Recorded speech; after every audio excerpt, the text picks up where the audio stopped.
Ugali ng mga taong umuutang sa'yo. Very magalang kapag uutang na sa'yo. Lahat ng promises, sasabihin niya sa'yo. Sobrang bait at napaka-respective. Sobrang nakakaawa.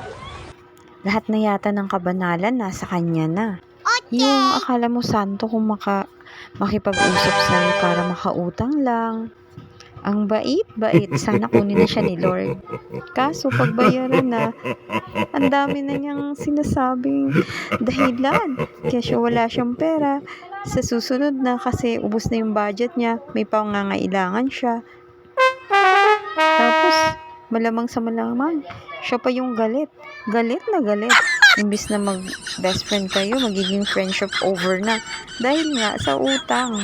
Andiyan na yung ipopost ka sa Facebook. Ikaw na yung pinakamasamang kaibigan sa buong mundo. Dahil hindi siya nakakabayad ng utang niya. O diba? Ang galing talaga ng mga nangungutang. Sila pa yung galit. Sila pa yung feeling agabyado. Sila pa yung feeling nakakaawa. Sila pa yung feeling lahat. Feeling talaga ng mga nangungutang. Ang kapal ng mukha.